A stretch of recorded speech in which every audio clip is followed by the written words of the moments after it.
Monsieur Garot, vous êtes député de la Mayenne. Je vais vous poser une première question. Vous avez beaucoup travaillé sur les fractures territoriales en matière de santé. Est-ce que vous considérez aujourd'hui que le maillage officinal est un pilier structurant de la cohésion sanitaire? Et selon vous, les pouvoirs publics prennent-ils réellement la mesure de ce rôle? D'abord, est-ce que les officines sont un pilier structurant? Oui, parce que ce sont les postes avancés de l'offre de soins partout sur le territoire national. Les pharmaciens sont la profession la mieux répartie, finalement, grâce à la régulation, le système de régulation qui est en vigueur depuis des dizaines d'années maintenant. Alors, est-ce que tout va bien? Non. Le pilier, il a des signes de fragilité. Il faut être très attentif à son devenir. Et il faut sans doute le consolider. Et donc, il faut qu'on fasse des propositions là-dessus, mais c'est peut-être votre prochaine question. Ce que j'allais dire, effectivement, c'est qu'en 5 ans, il y a plus de 1000 pharmacies qui ont disparu. Il y en a 1400 autres qui pourraient fermer d'ici 2030. Donc, est-ce qu'il faut, selon vous, un plan d'urgence pour éviter une hémorragie silencieuse ou non, en tout cas cette hémorragie? Et si oui, à quel niveau ça doit se construire, État, collectivité, ARS? Oui. Oui, il faut un plan de soutien, ça c'est pour moi une évidence. Alors, avec peut-être des mesures conventionnelles, c'est-à-dire qui relèvent de l'assurance maladie, mais il faut aussi sans doute des mesures législatives. Il faut qu'on regarde vraiment de façon très précise ce que sont aujourd'hui les nœuds, les difficultés, les blocages, et voir comment on peut y répondre. Par exemple, moi, je reçois des propositions pour me dire « Ah, il faudrait qu'on puisse adapter le système de régulation pour pouvoir créer ou réouvrir une officine dans les communes de moins de 2500 habitants. Parce que sinon, on va avoir des trous dans la raquette. » Donc, s'il faut intervenir là-dessus, faisons-le.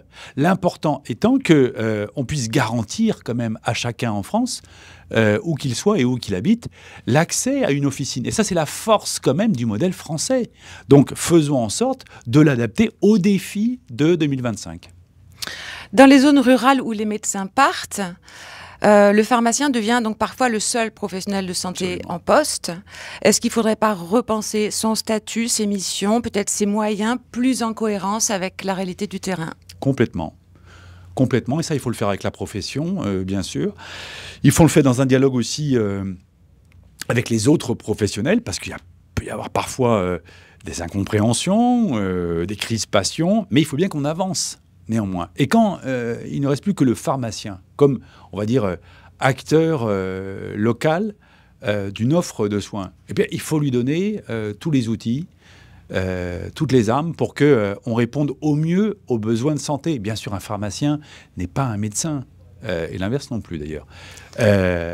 Mais si le pharmacien peut demain assurer des compétences qui ne sont pas dans son portefeuille de compétences aujourd'hui.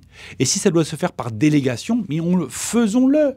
Faisons-le. On l'a fait avec les infirmiers et infirmières à l'Assemblée nationale de façon récente. S'il faut avancer avec les pharmaciens, moi franchement, j'y suis prêt parce que ce qui compte, c'est le service qu'on rend aux gens. Voilà. Alors, vous dites donner toutes les armes ou tous les outils aux pharmaciens. Est-ce que vous seriez favorable à des outils économiques différenciés pour les officines fragilisées, modulation de marge, dotation ciblée, exonération fiscale, portage public transitoire, ou est-ce que ce débat il est encore trop absent du champ parlementaire? Non, il faut qu'il vienne ce débat. Et pas simplement dans le champ parlementaire, pas simplement des mesures législatives, mais dans le champ des politiques public.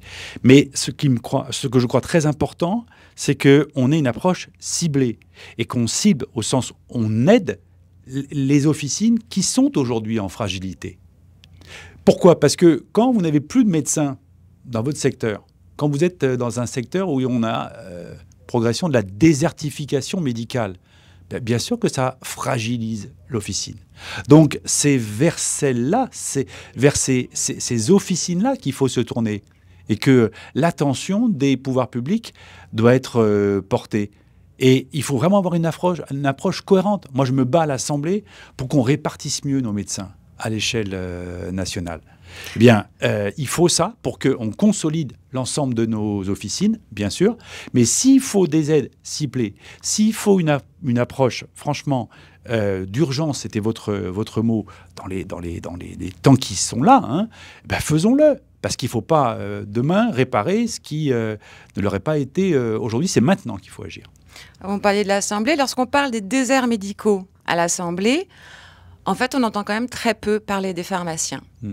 Donc, est-ce que c'est quoi? C'est un oubli? C'est une faiblesse de représentation? Un angle mort? Est-ce qu'on doit ou on peut y remédier politiquement?